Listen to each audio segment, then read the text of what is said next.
Boa noite. Vou esperar as pessoas entrarem aqui para a gente começar. Boa noite, bem-vinda, Daisy. Boa noite. Boa noite, vô. Vô Manel. Vovó. Um beijo, saudade imensa de vocês. Amo vocês. Daisyzinha, parabéns pelo seu aniversário. Um beijo a todos, bem-vindas, bem-vindos. Eu vou esperar as pessoas entrarem, mas já vou falando. Bom, é com muita alegria que eu chego até esse vídeo de número 10. Foram 10 semanas dessa ação que eu promovi, uma ação de reflexão da espiritualidade aliada à arte, ou a arte aliada à espiritualidade, mas dessas eu fiz 9 lives, hoje é a 10ª, e nessa 10ª, para concluir esse trabalho, eu escolho falar o tema da live de hoje, arte como carruagem. E eu tenho um canal no YouTube, lá no canal estão todas as lives, as 10 lives estão lá, é só vocês irem lá, dar uma olhada.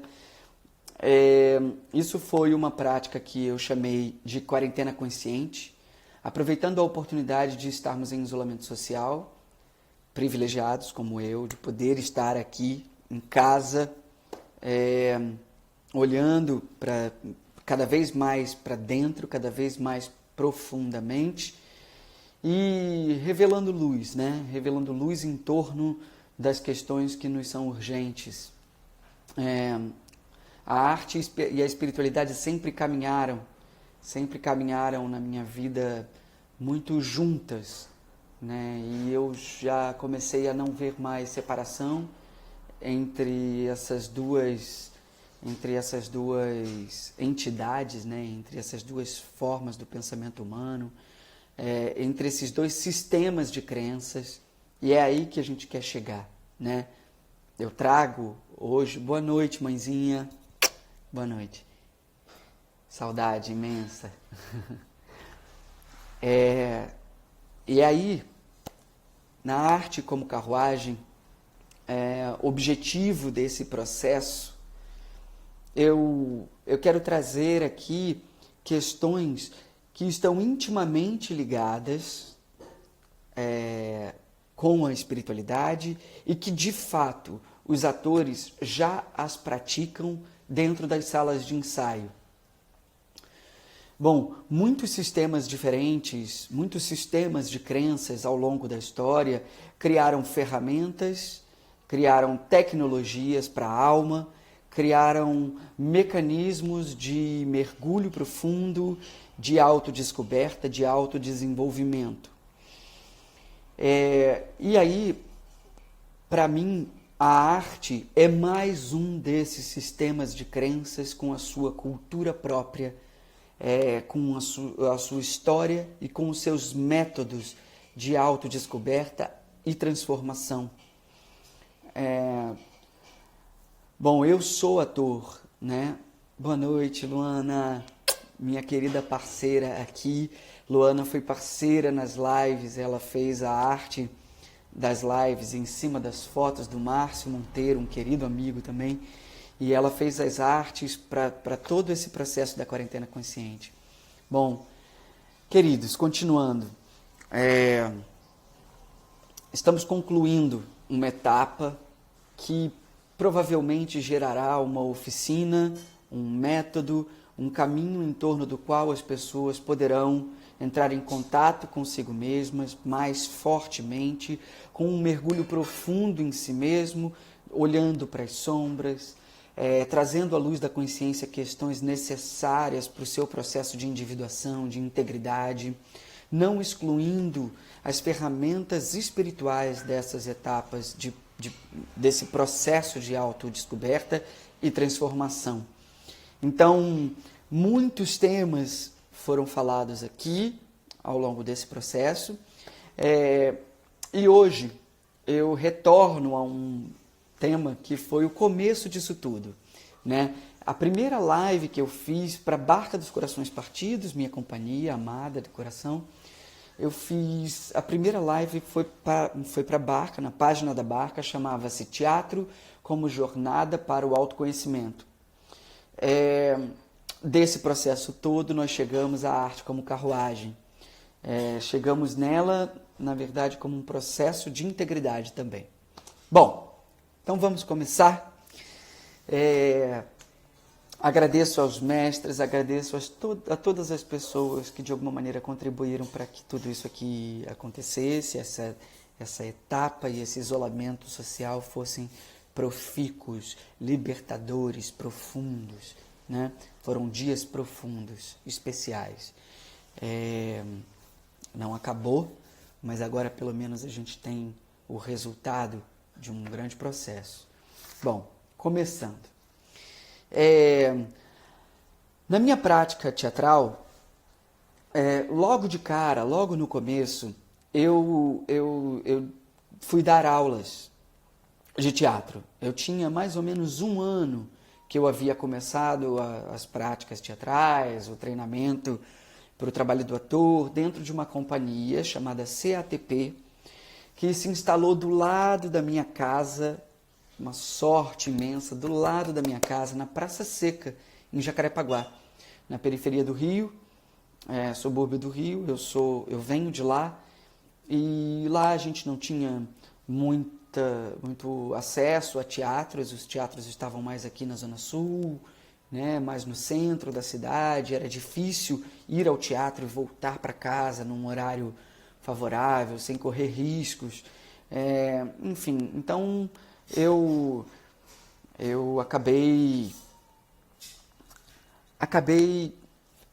tive a sorte de ter essa companhia do lado de casa, e essa companhia foi me instruindo. Flávio Elias Alves, um querido, amado amigo, foi me instruindo. Ele era o diretor dessa companhia. A companhia tinha um CNPJ, era uma empresa constituída, então eles podiam apresentar para o sindicato dos artistas que a gente havia feito trabalhos, que eram profissionais.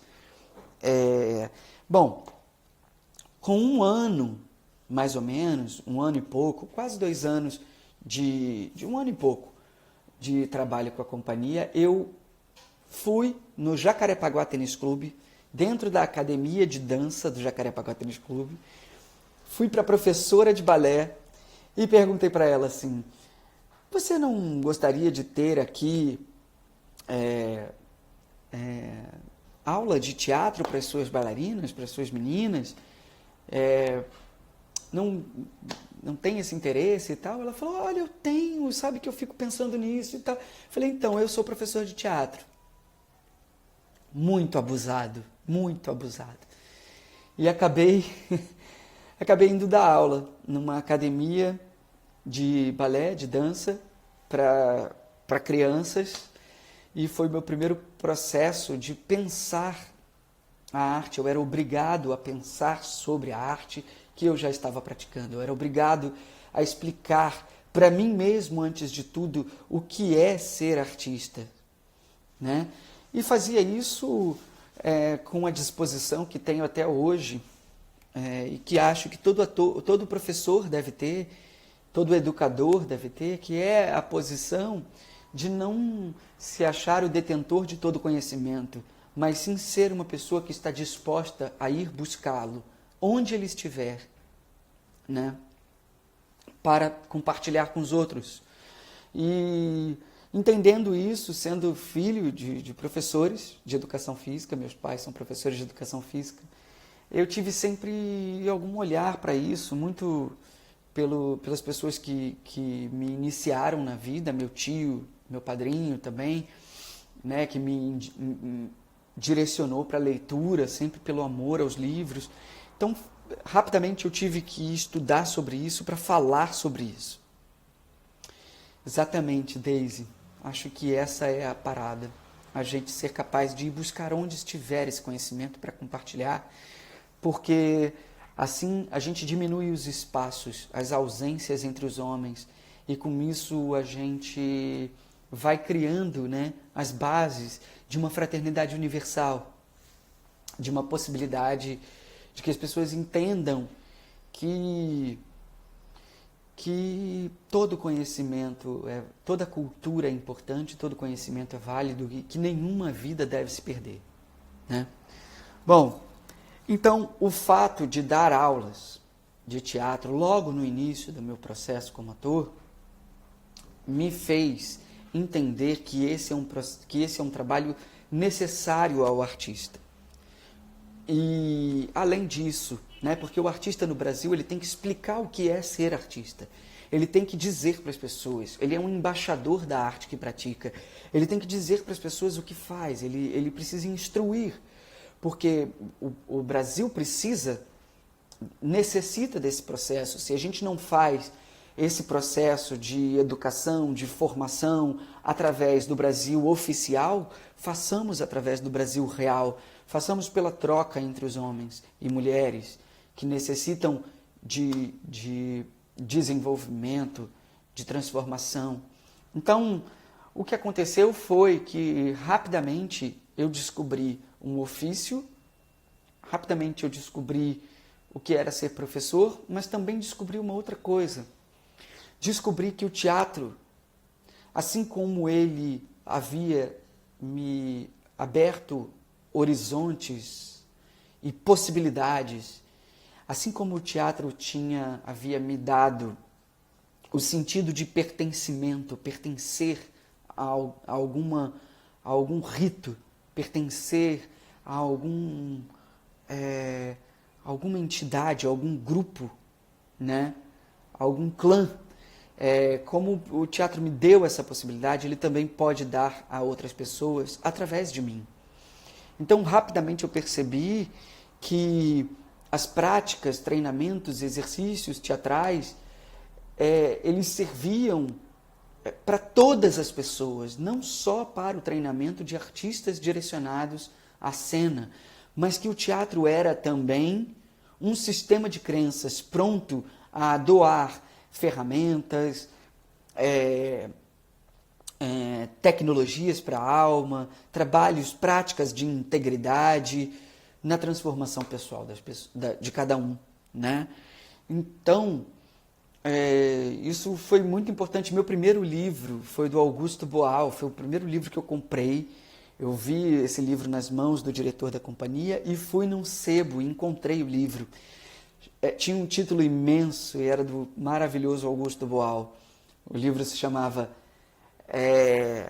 200 jogos e exercícios para atores e não atores com vontade de dizer algo através do teatro. Todo mundo que de alguma maneira se aprofundou na arte teatral conhece esse livro. Foi um livro fundamental para muita gente começar com os jogos teatrais, com o trabalho, começar a dar aulas. E foi com ele que eu comecei. Foi um livro muito inspirador. E aqueles exercícios nunca mais saíram de mim. Deixa eu fixar aqui o tema. Obrigado, Carolzinha. Então, nunca mais saiu de mim essa possibilidade do jogo, essa coisa de criar o território favorável para o florescimento da arte no corpo das pessoas. Daisy está dizendo, acredito nisso demais, sou fruto do poder de cura e transformação do teatro. Foi nessa arte, na filosofia circense, que me empoderei e ser curadora de mim mesma. Sou grata aos deuses e deusas. Exatamente.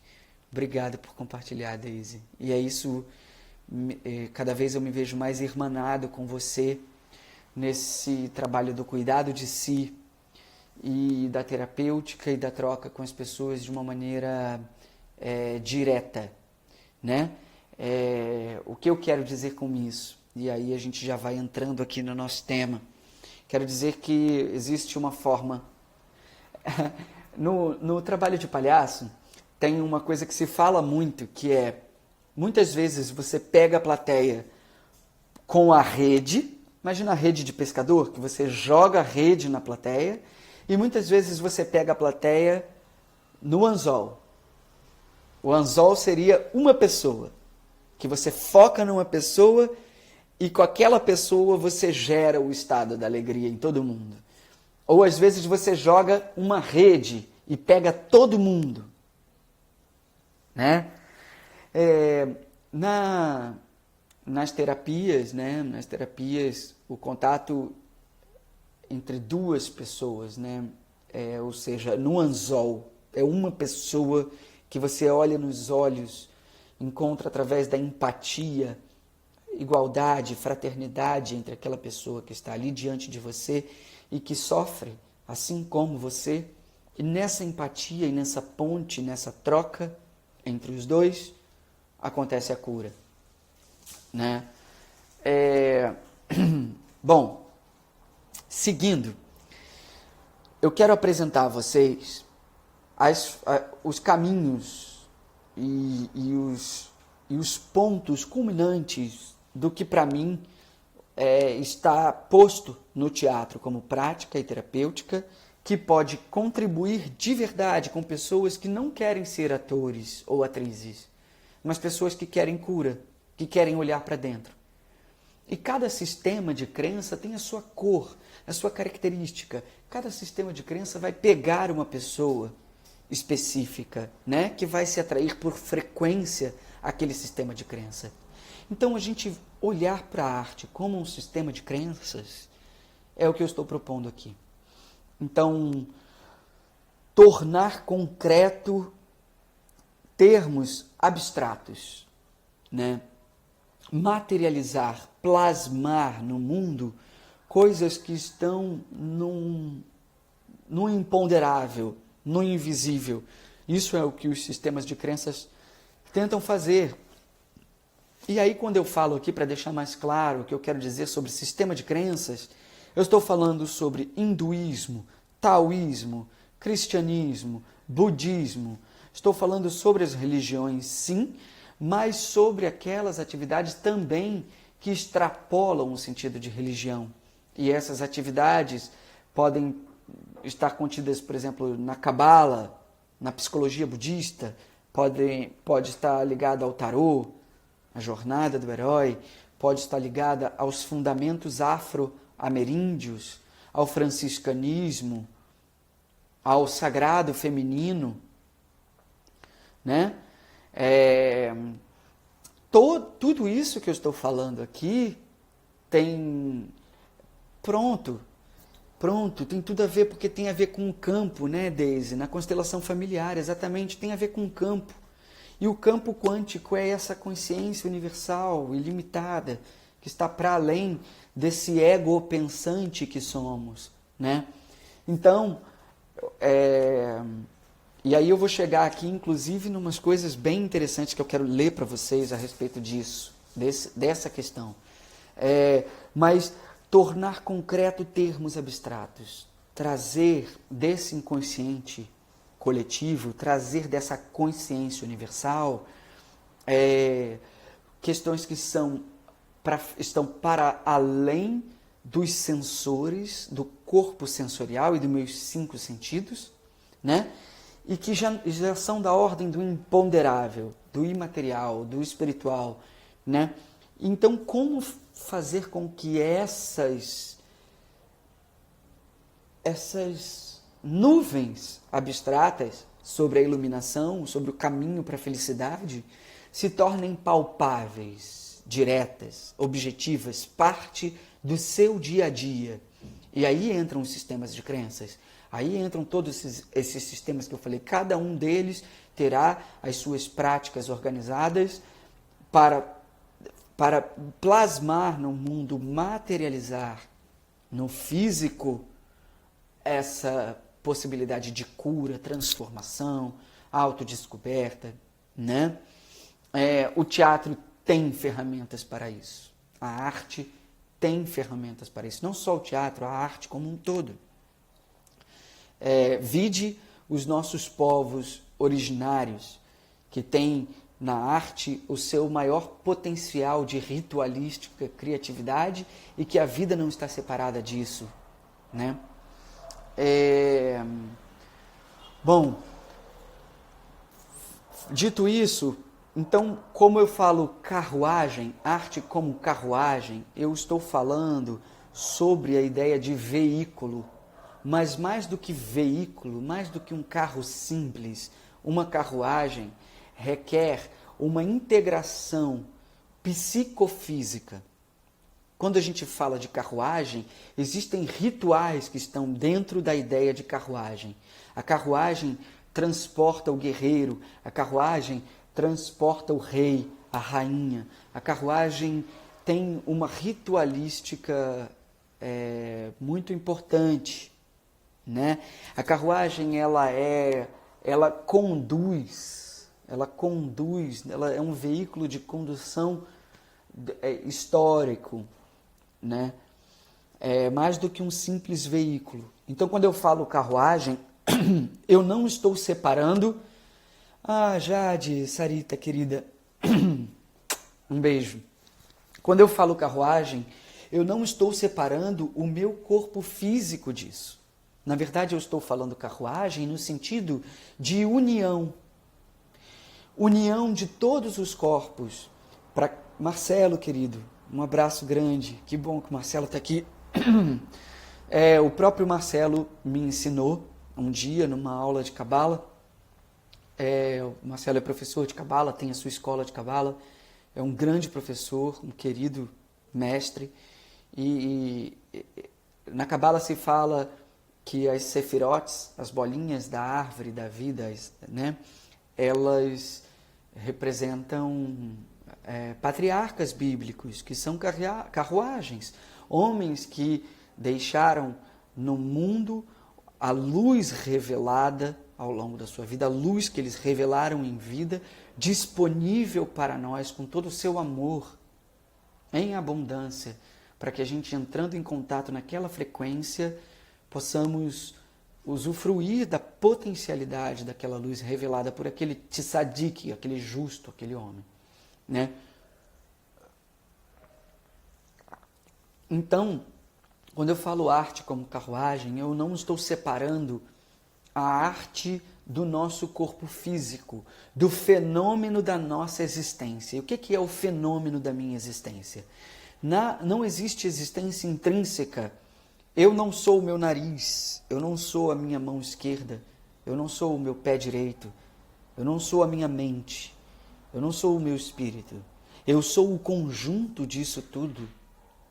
E muitos homens importantes ao longo da história que falaram sobre o trabalho com a autodescoberta, o autoconhecimento e a espiritualidade, simplesmente levavam em consideração a união. O corpo não estava separado desse processo. São forças opostas, né? Essa mente e esse corpo. E essa existência e esse fenômeno da existência é a carruagem. É esse corpo psicofísico da nossa carruagem. Então a sua arte não está separada do seu corpo-mente, do seu corpo psique. É tudo junto. Compreende? Por que tudo junto? Porque se eu acredito que existe um lado de lá melhor do que o lado de cá, e passo a vida inteira na esperança de morrer para ser feliz, o que vai acontecer é que eu vou tornar o mundo físico, esse mundo aqui agora, com o fenômeno da minha existência, um mundo entristecido, fragilizado, sombrio, quando na verdade os mestres nos ensinam que a luz já está aqui, que o paraíso já está aqui. Assim como a luz elétrica, né, foi revelada por um homem, era invisível, imponderável, a gente podia sentir a luz, né, porque tomava um choque, sei lá, a energia elétrica. E aí veio um homem, aquilo era invisível, já estava lá, sempre esteve. Veio um homem e revelou, olha, se você pegar um fio, colocar aqui e tal, não sei o que, você vai ter luz, né? Então, o paraíso também sempre esteve, tanto quanto a energia elétrica. O paraíso já está. Por que não conseguimos ver? O que nos impede de ver o paraíso no mundo?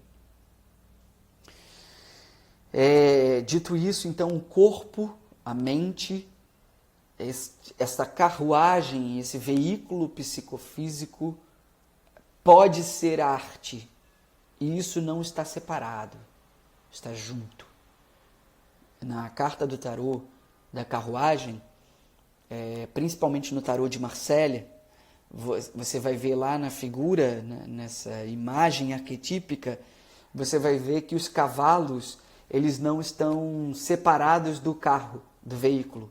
Os cavalos, eles têm metade do corpo para frente. Eles são cavalo e a outra metade para trás, eles são a própria carruagem. Eles estão incrustados na carruagem. Marcos Americano, que bom que você está aqui, querido. Agora que eu te vi, você escolhe viver no paraíso. É possível, sabia? É possível. Então, a arte como carruagem nesse sentido. Então, o corpo não está separado.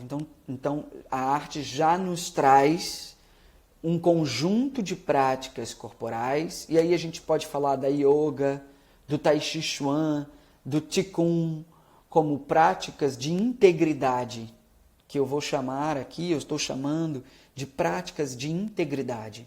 E no teatro também existem estas práticas de integridade, que integram os corpos físico, sensorial, emocional, né, espiritual, que integram a gente com o nosso mundo, tá? Outra coisa importante aqui para a arte como carruagem, né? O tempo e o espaço. O tempo e o espaço, o dentro e o fora, né? É muito interessante a gente perceber no teatro que um artista em cena, ele é capaz de alterar a nossa percepção de tempo. Para quem vai muito ao teatro, sabe disso claramente, que uma peça, muitas vezes, ela passa em 2h30 de peça, sei lá, 2 horas de peça, passa como se você tivesse visto 10 minutos. E muitas vezes, um esquete de meia hora parece ter, assim, 4, 5 horas, né? A Carol está dizendo aqui o que o mundo está precisando, necessitando tanto, integração das suas próprias partes e das partes que somos enquanto sujeito com o todo. Exatamente, porque essa separação são as ausências que o Krenak fala, né, entre nós e a natureza. Então, daqui já nasce também, no Arte como Carruagem, uma proposta de um teatro artesania, de um teatro jardinagem, ao invés de um teatro engenharia.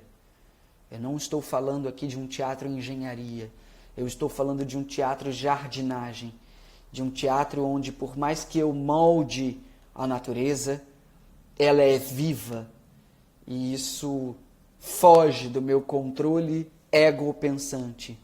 Então, o tempo e o espaço aqui vão estar completamente ligados às práticas de integridade no teatro, né? E aí eu já falo sobre o dentro e o fora. O dentro como uma prática de cuidado de si, né? Trazer à luz da consciência questões sombrias, olhar para elas com coragem, suar bloqueios psicofísicos através do movimento, né? Potencializando, né, o meu corpo energético, aprendendo a expandir o seu corpo energético, coisas como quando um ator está muito envolvido no seu trabalho, em cena, e as pessoas dizem, nossa, você parecia tão alto no palco, aí você saiu, você é baixinho, tem 1,65 m, né? porque o corpo da gente, a carruagem da gente se expande, a aura se expande, né? Então, até mesmo aqui já tem um olhar terapêutico sobre o tratamento com os atores. Agora não estou falando de não atores, estou falando dos artistas da cena.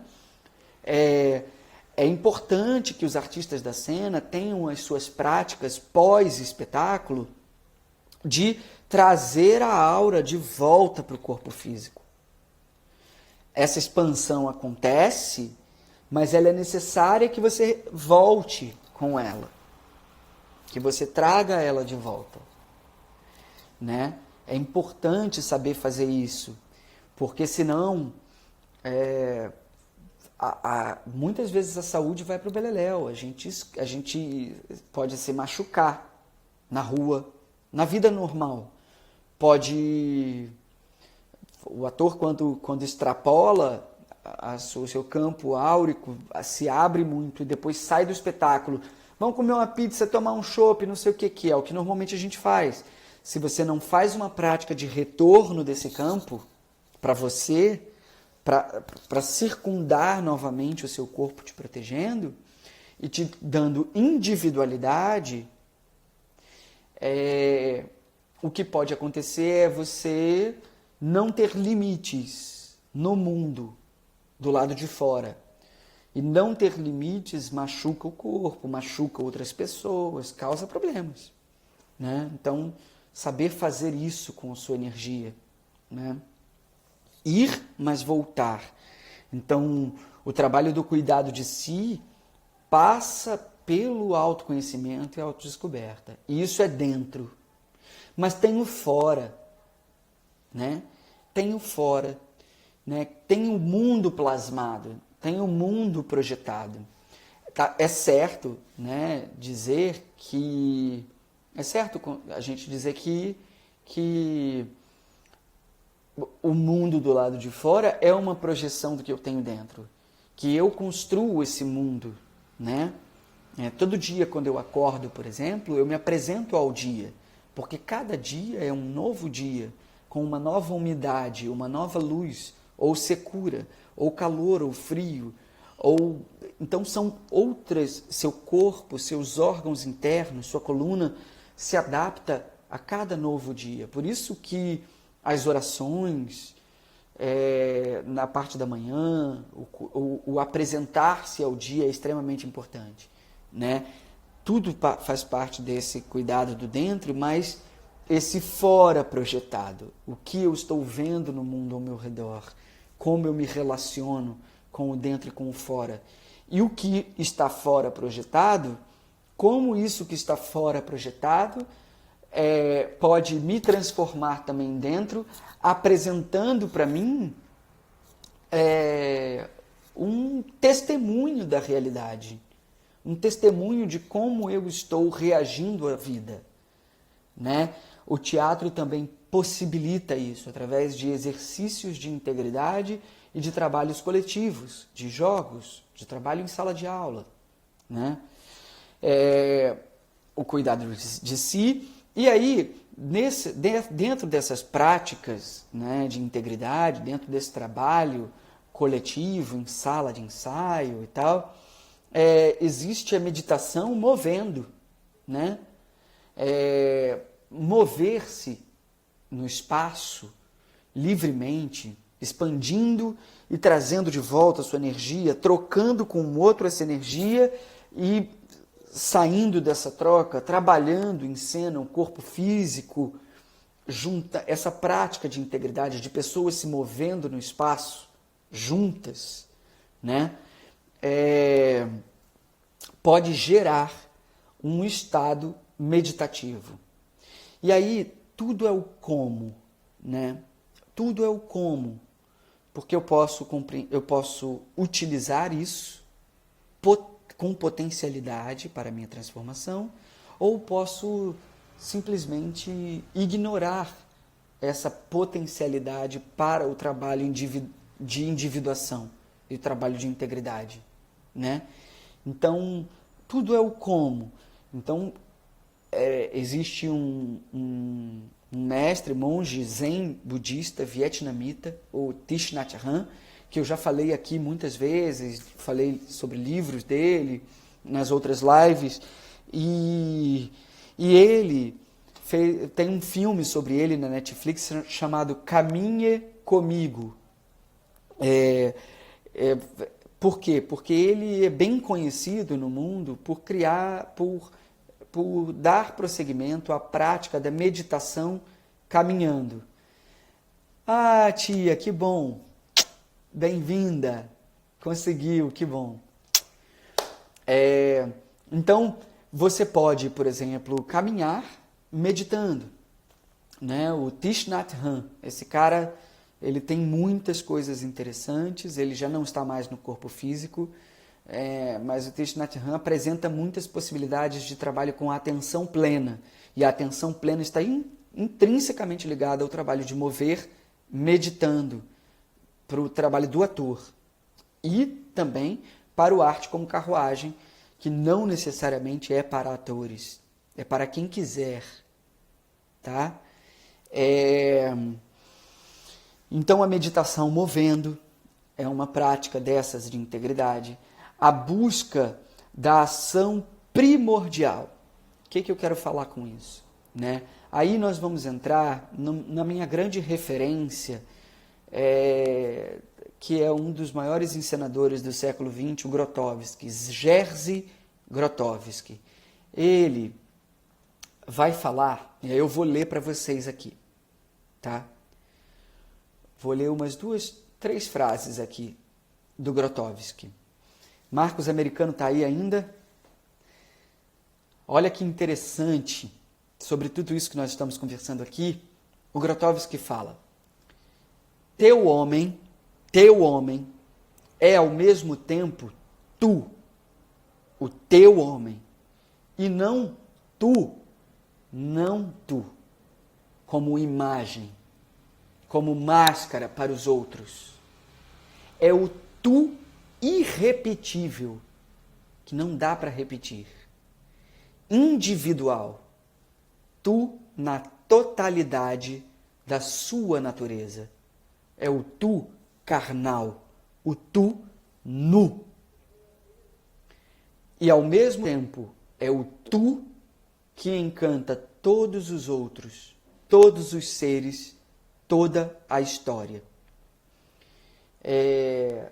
Partindo desse ponto, tá vendo? O corpo, o carnal, o nu, não está separado dessa prática. Partimos desse lugar para lugares metafísicos e profundíssimos do inconsciente coletivo.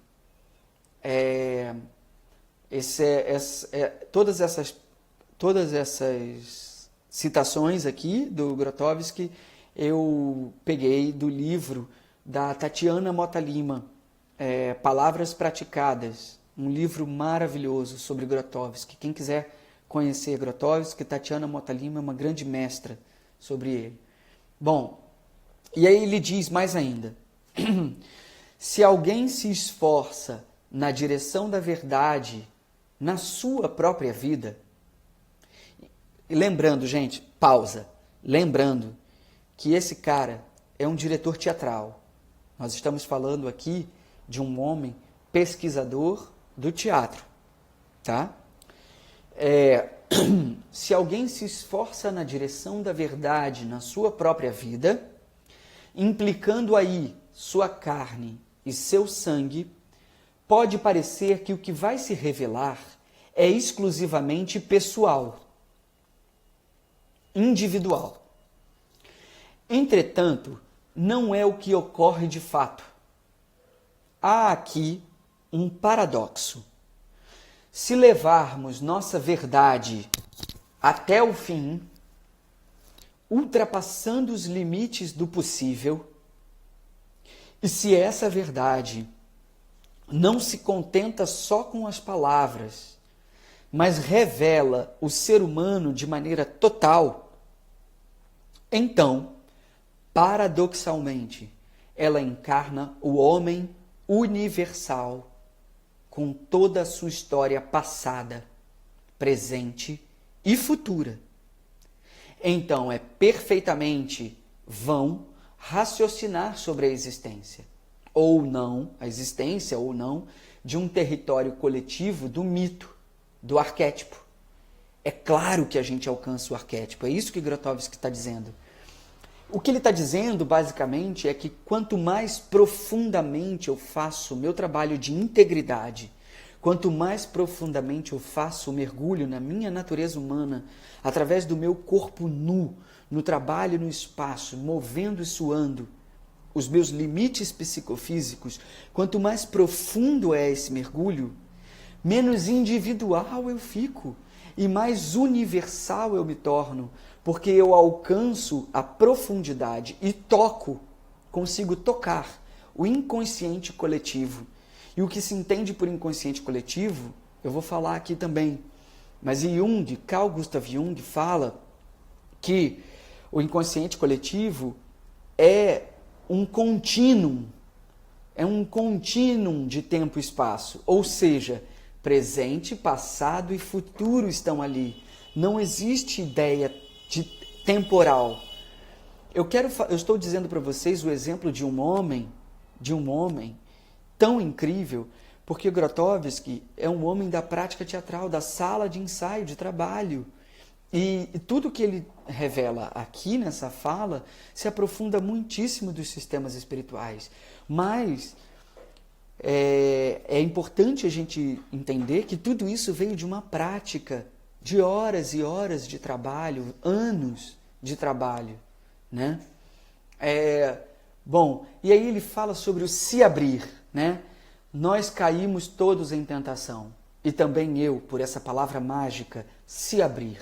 Mas a partir do momento que dizemos se abrir, caímos na cova dessa tradição 1000 vezes milenar, que a despeito de todas as suas vitórias, apesar de toda a sua fecundidade, nos mutila.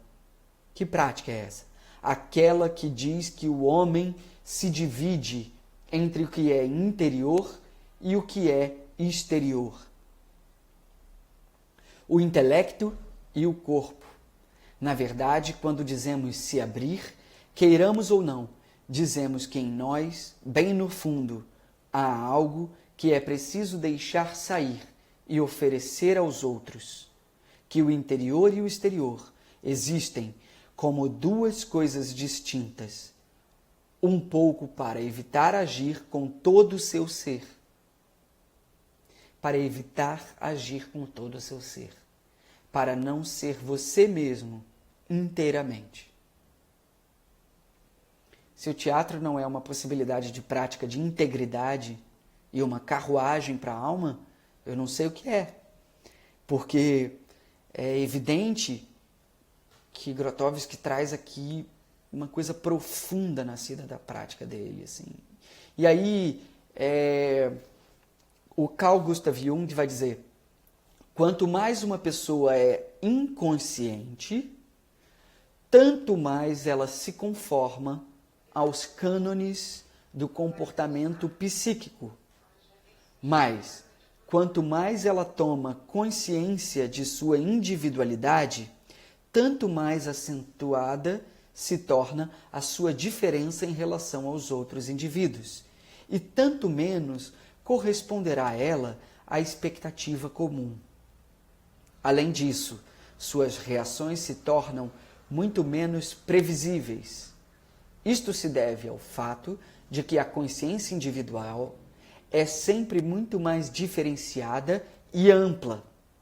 Mas quanto mais ampla esta consciência individual se torna, tanto mais ela perceberá as diferenças e tanto mais se emancipará também das normas coletivas, pois o grau de liberdade empírica será proporcional à extensão da consciência. Isso é o processo de individuação, né? Esse é o mergulho profundo que nos faz tocar o inconsciente coletivo. Então nós estamos lidando com o mundo dos arquétipos, nós estamos lidando com esse dentro e fora. identificando que, na verdade, a gente busca a integridade dos corpos, não estarmos mais separados. Muitas concessões são feitas para tornar o teatro profissão ou comercializável, né?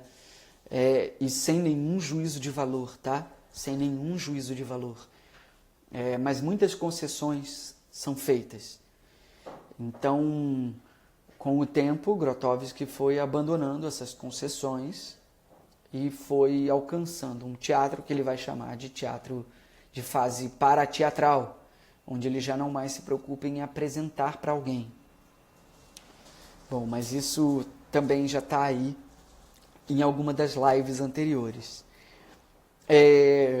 Então, essa busca da ação primordial foi uma coisa que Grotowski fez.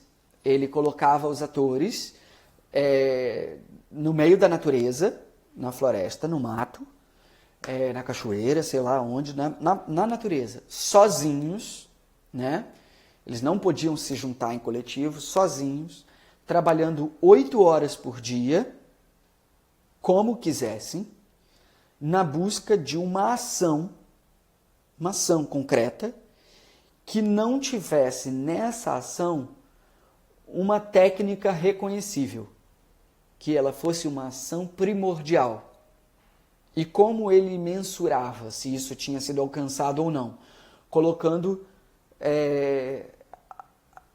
a entidade plateia a serviço desse trabalho. Então, não era uma apresentação para o público aberto. Não, era o próprio grupo, parava na sala de ensaio, assistia à ação que a pessoa tinha colhido do seu trabalho sozinho, individual, no mato, na floresta, na natureza, e as pessoas olhavam e testemunhavam e diziam, olha, eu acho que eu não reconheci técnica nenhuma nesse movimento, eu não reconheci...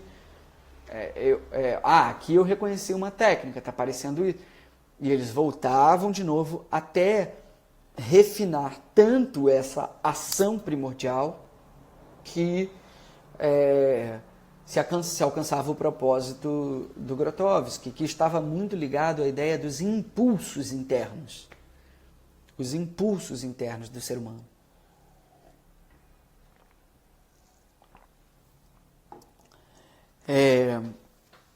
Então, o trabalho com o corpo vinha de um cansaço, de um desgaste, de um trabalho árduo, diário, de exaustão, para que você incinerasse o corpo, queimasse o corpo, e a plateia pudesse ver apenas impulsos voando no espaço, de ações dramáticas.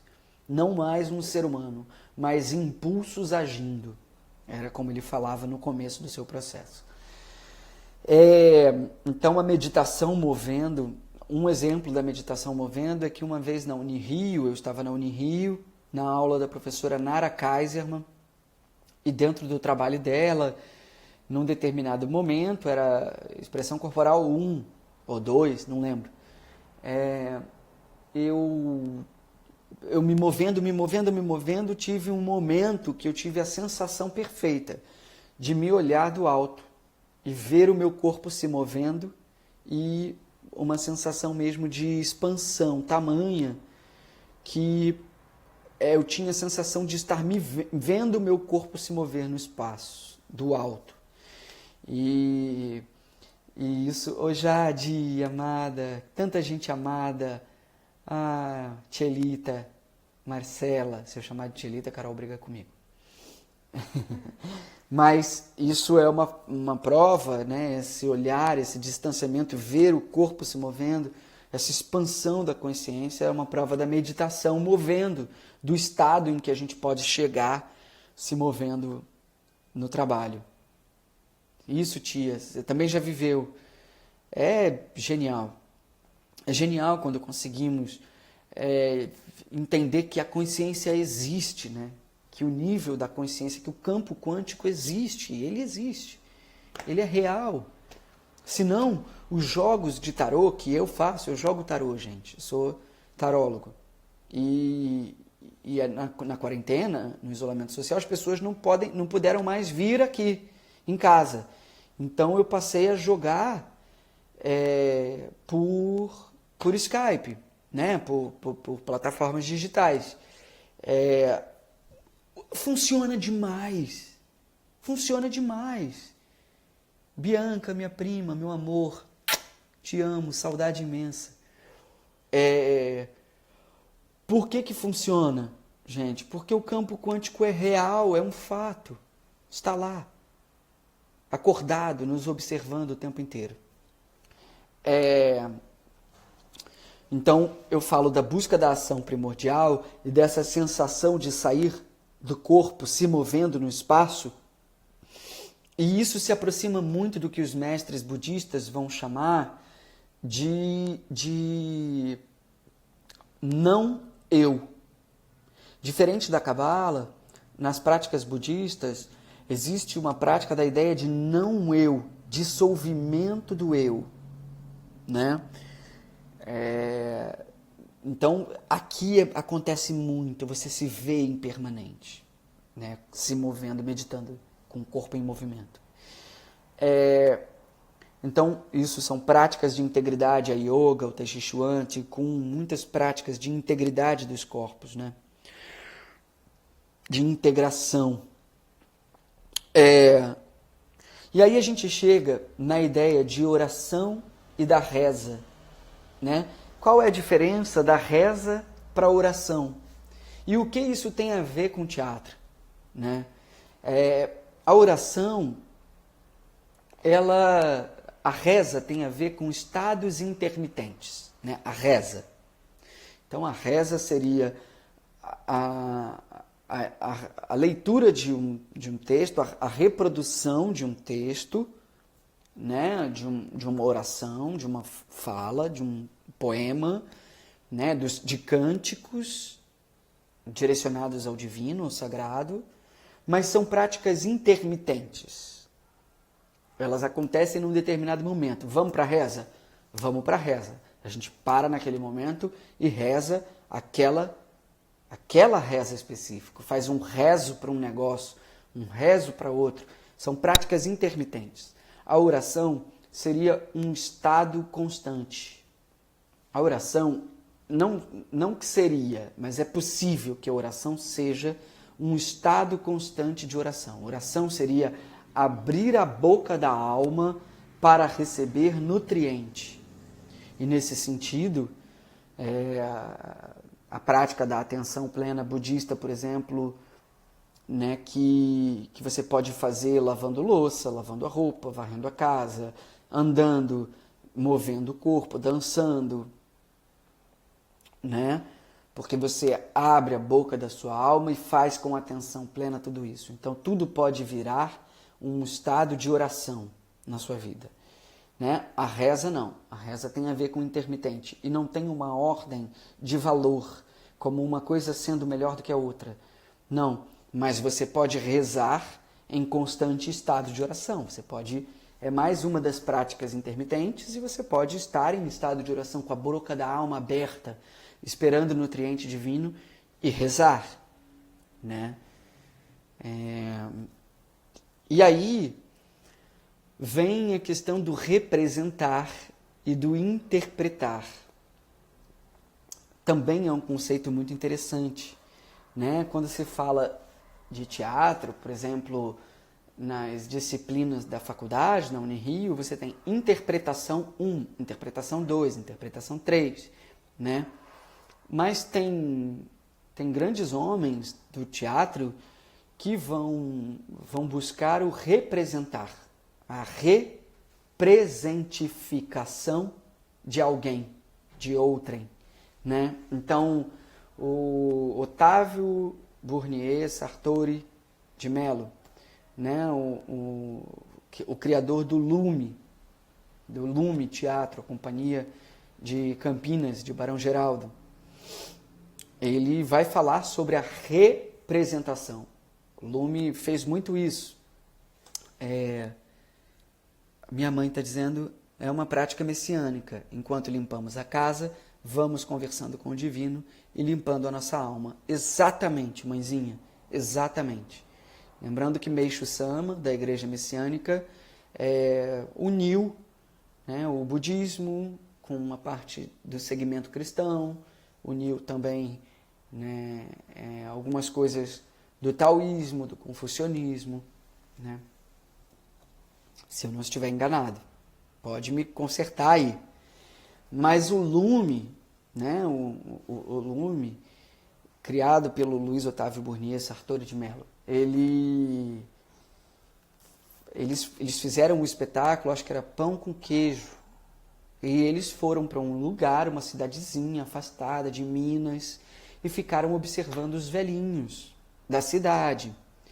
E observando os idosos daquela cidade, da cidadezinha, eles trouxeram de volta para a sala de ensaio esse trabalho de observação, de mimesis corpórea, e representaram ou tornaram presentes aquelas figuras que eles conviveram durante um tempo na cidadezinha de Minas. Lembrando que o Burnier, ele foi muito inspirado por Eugênio Barba, que é o criador do teatro antropológico, né? E Eugênio Barba, por sua vez, trabalhou com Grotowski. Então, tem um prosseguimento aí, um caminho. Esses homens pensavam juntos, né? Enquanto Grotowski estava falando sobre impulsos internos, pulsões de vida, o Eugênio Barba estava fazendo esse trabalho. Cláudio, oi querido! O Eugênio Barba estava fazendo esse trabalho de antropologia teatral, que era ir visitar cidades, povoados, lugares, países diferentes, juntar atores de muitos lugares diferentes e representificar aquela cultura, aquele povo em cena. Então, isso, por exemplo, representar ganha um novo sentido, a ideia do representar, né? A arte de representar e a mimesis corpórea, nesse caso aqui, da arte como carruagem, nos serve como teatron, ou seja, lugar de onde se vê, ou seja, se colocar no lugar do outro, olhar pelo ponto de vista de uma outra pessoa, deixar o seu ego se dissolver no fazimento de uma representação, de tornar presente alguém ou algo, para que as pessoas possam sentir novamente aquela energia, como se estivessem lá, naquele lugar, em contato com aquela pessoa que foi representada, né? Quanto? 2 minutos? Meu Deus, passou muito rápido, gente. Bom, eu acho que eu falei todas as coisas. Também tem a questão da plateia, né? A plateia e o espectador, que também é importante. A plateia também é uma entidade que ajuda nesse processo da arte como carruagem.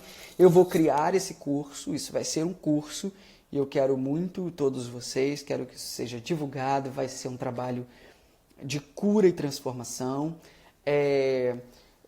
Daqui a pouquinho, 20h30, eu entro numa próxima live com o Tizumba, querido, amado. Daqui a pouquinho eu começo com o Diego, vamos continuar falando sobre espiritualidade, 8h30. E deixando para vocês de presente, a força da água descendo da montanha em direção ao oceano enorme. Se a água desce da montanha sem as bordas do rio, ela vai um pouco para o lado, um pouco para o outro. É preciso que haja margens, que devem também ser fortes, para canalizar a água. Assim, a força dessa mesma água canalizada fica ainda maior. E nós temos um rio. É preciso os dois lados, a força da água e a força das margens, para que o rio possa aparecer. De uma certa maneira, na arte é a mesma coisa. Um beijo, amo vocês e obrigado por essa quarentena consciente.